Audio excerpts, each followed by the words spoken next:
आईना हूं मैं, फितरत है मेरी, सच दिखाऊंगा मैं। रहबरों ने समझ लिया तो ठीक, नहीं तो फिर सामने आऊंगा मैं। आईना हूं मैं, आईना हूं मैं। नमस्कार दोस्तों, मैं हूं आपका दोस्त और A2P TKD न्यूज़ के इस आईना के एपिसोड का होस्ट प्रभाकर शर्मा, जो आपके लिए लगातार पैरा ताइक्वांडो और पैरा ओलंपिक्स से रिलेटेड जानकारियां लेकर आपके सामने आ रहा है।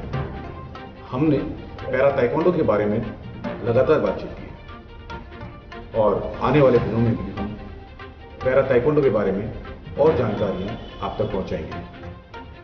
हमारे लिए बड़ा गर्व का विषय है कि हमारे हरियाणा, हमारे देश की बेटी अरुणा तंवर जापान पहुंच चुकी है पैरा ओलंपिक्स में हिंदुस्तान का प्रतिनिधित्व करने के लिए, और हम सब की दुआएं उसके साथ हैं। आज पूरा देश अरुणा तंवर के लिए कामनाएं करता है कि वो हिंदुस्तान का परचम ओलंपिक्स के अंदर फहरा के आए और एक स्वर्णिम सफलता भारत के नाम करे। आज जब सारा विश्व टोक्यो पैरा ओलंपिक की ओर नजरें गड़ाए बैठा है, ऐसे में एक नजर पैरा ओलंपिक्स के इतिहास पर भी डालना जरूरी हो जाता है, और खासकर हमारे उन लोगों के लिए जो आज भी शारीरिक रूप से दिव्यांग व्यक्ति को देखकर बिना उसकी काबिलियत को परखे ही उसकी क्षमता पर प्रश्न चिन्ह लगा देते हैं।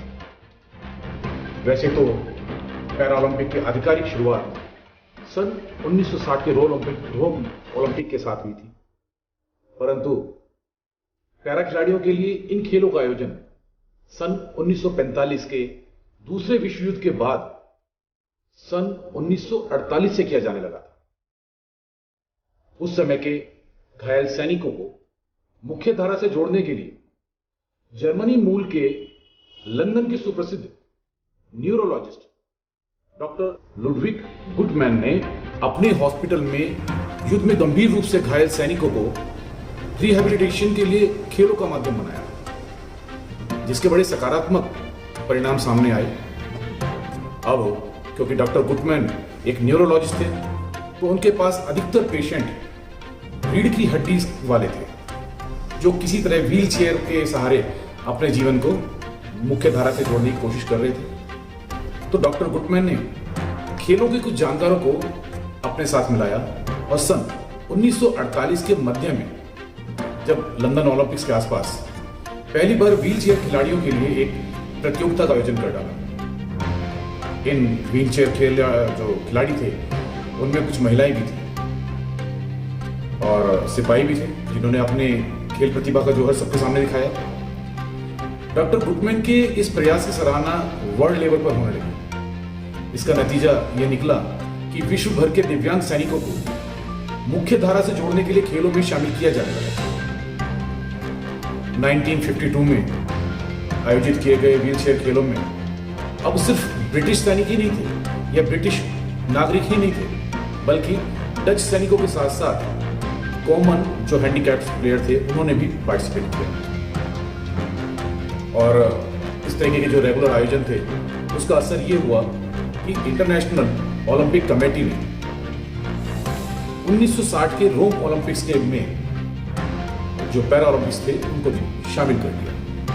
1960 के रोम ओलंपिक ही भारतीय एथलेटिक्स का वो मील का पत्थर थे जिसका सफर तय करने में भारतीय एथलेटिक्स को पूरे 61 वर्षों तक इंतजार करना पड़ा।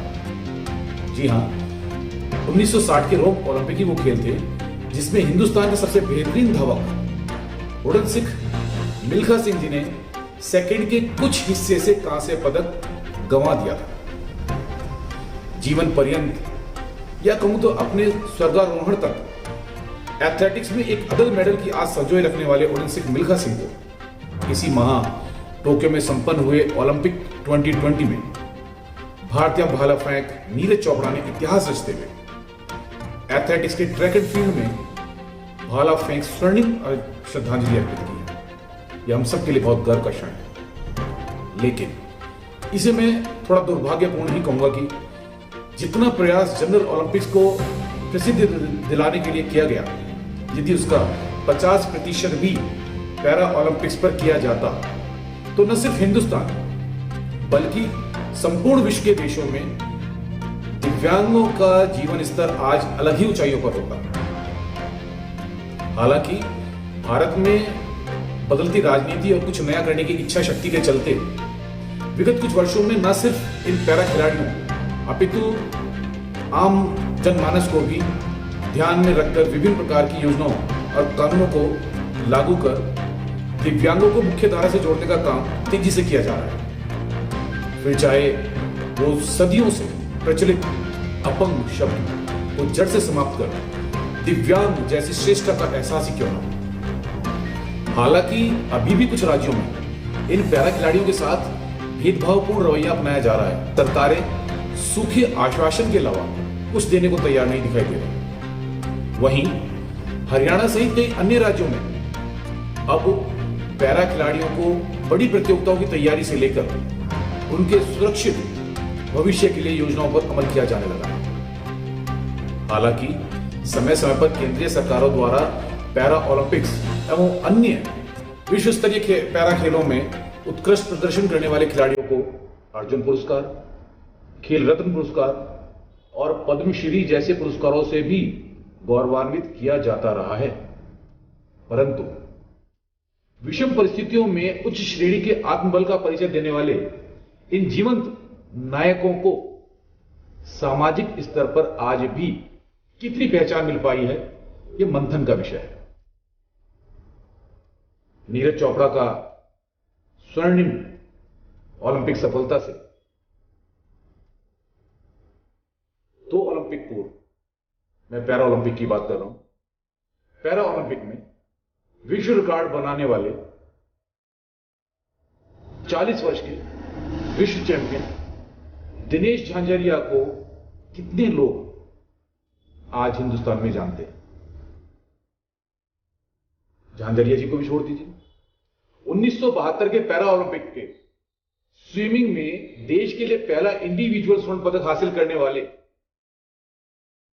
वर्ष 2018 में पद्मश्री से सम्मानित किए गए महान खिलाड़ी मुरलीकांत पेटकर और ऊंची कूद में ओलंपिक पदक हासिल करने वाले मरियप्पन को आज भी कितने लोग जानते हैं।